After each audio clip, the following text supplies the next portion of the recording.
স্পষ্টভাবে জানিয়ে দেই, এই যে সিকিউরিটি রিস্কের কথা বিবেচনা করে ভারতে বিশ্বকাপ না খেলা, এটা আমাদের সরকারের সিদ্ধান্ত। আজকে আমি বাংলাদেশের জাতীয় দলের যে ক্রিকেট প্লেয়াররা আছে ওনাদের সাথে আমাদের বোর্ডের প্রেসিডেন্ট আমিনুল ইসলাম বুলুল ভাই, আমাদের সিনিয়র একজন ক্রিকেট বোর্ডের কর্মকর্তা ফাহিম ভাই, আমাদের সচিবকে নিয়ে বসেছিলাম। আমি ব্যক্তিগতভাবে ক্রিকেটের অনেক বড় একজন ভক্ত। আমি বাংলাদেশ ক্রিকেট টিমে লিটন আছে, মিরাজ আছে, নাজমুল আছে, সোহান, তামিম, সবারই ভক্ত। তো স্বভাবতই আমরা সবাই চেয়েছি আমরা যেন বিশ্বকাপ ক্রিকেট খেলতে পারি, আমরা যেন টি-20 বিশ্বকাপ খেলতে পারি, কারণ আমাদের ক্রিকেটাররা এটা কষ্ট করে অ্যাচিভ করেছে। কিন্তু আমাদের যে নিরাপত্তা ঝুঁকি ভারতে খেলার ক্ষেত্রে, সেই নিরাপত্তা ঝুঁকি পরিস্থিতির কোনো পরিবর্তন ঘটে নাই।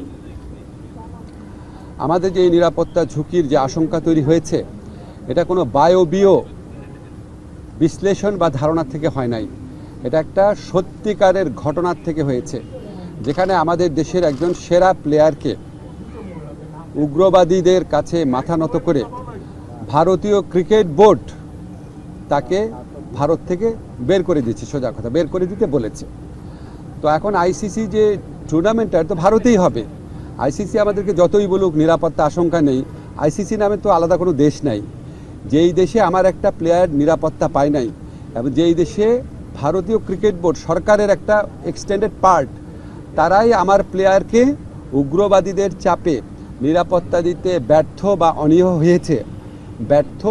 অনীহ হয়েছে, সেই দেশেই খেলা হচ্ছে। সেই দেশের পুলিশ, সেই দেশের সিকিউরিটি এজেন্সিরই দায়িত্ব হবে ক্রিকেটারদেরকে নিরাপত্তা দেওয়া।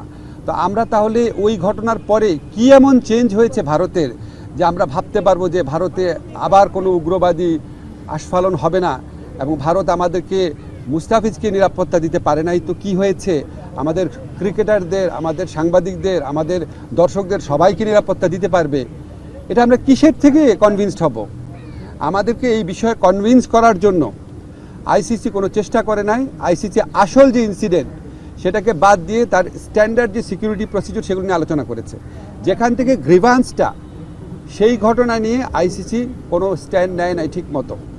এমনকি ভারত সরকারের পক্ষ থেকে যে আমাদের কনভিন্স করানোর চেষ্টা করা যে যেই ঘটনাটা ঘটেছে মুস্তাফিজের ক্ষেত্রে এটা একটা আইসোলেটেড ঘটনা, বা আমরা এটার জন্য সরি, আমরা এই ব্যবস্থা নিচ্ছি, তোমাদের দর্শক, তোমাদের সাংবাদিক, তোমাদের খেলোয়াড়দের জন্য কোনো রকম যোগাযোগের চেষ্টা করে নাই, কোনো রকম কনভিন্স করার চেষ্টা করে নাই।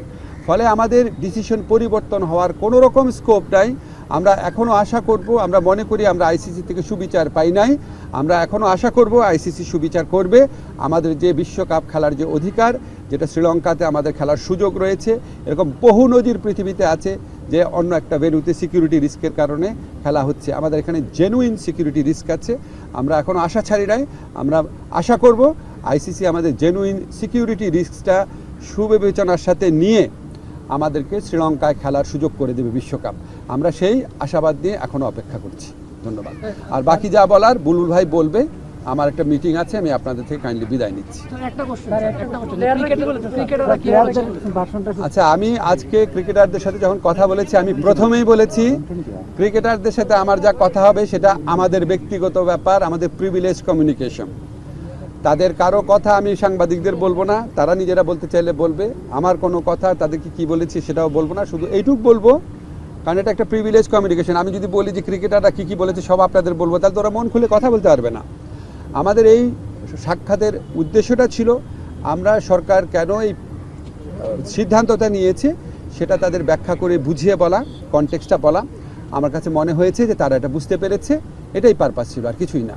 আর তারা কি বলেছে সেটা বলার অধিকার আমার নাই। স্যার, একটা বিশ্বকাপ না খেলতে পারলে ক্রিকেটারদের যেমন ক্ষতি হবে, বোর্ডের ক্ষতি হবে, পুরো বাংলাদেশের ক্ষতি হবে, কারণ আমরা দর্শক বলি, আমরা রেভিনিউর কথা বলি। বিশ্বকাপ খেললে বাংলাদেশে কি ক্ষতি হবে সেটাও আপনাদের বিবেচনা নেওয়া উচিত। মাথা নত করে নিজের দেশের মানুষকে সিকিউরিটি রিস্কের মধ্যে ফেলে এই আঞ্চলিক রাজনৈতিক পরিস্থিতি বিবেচনা না করে একটা জেনুইন রিস্কের মধ্যে নিজের দেশের শুধু খেলোয়াড় না, দর্শক এবং সাংবাদিকদেরকে ঠেলে দিলে কি ক্ষতি হতে পারে সেটাও আপনাদের সবার বিবেচনা নেওয়া উচিত। আমি আর যাচ্ছি। আচ্ছা, লাস্ট কোয়েশ্চেন বলেন। আজকে আপনারা খেলোয়াড়দের নিয়ে বসেছেন, যেটা আমরা জানি কালকে আইসিসি মিটিংয়ের মাধ্যমে একজনের একটা সিদ্ধান্ত হয়েই গেছে, একটা নতুন একটা লাইসেন্স দেওয়ার পরে আজকে যে খেলোয়াড়দের সাথে বসলেন আপনারা যে সিদ্ধান্তটা নিয়েছিলেন মানে এর মাঝখানে কি আপনারা বসতে পারতেন না? কারণ খেলোয়াড়দের দিকে দেখা গেছে তারা একটা আমি আপনাকে একটা কথা স্পষ্ট করে বলি, আমাদের খেলোয়াড়দের সাথে বোর্ডের সবসময় যোগাযোগ ছিল, ঠিক আছে? আমার সাথে যোগাযোগ তো আমার তো বোর্ড আছে, আমার তো মন্ত্রণালয় আছে।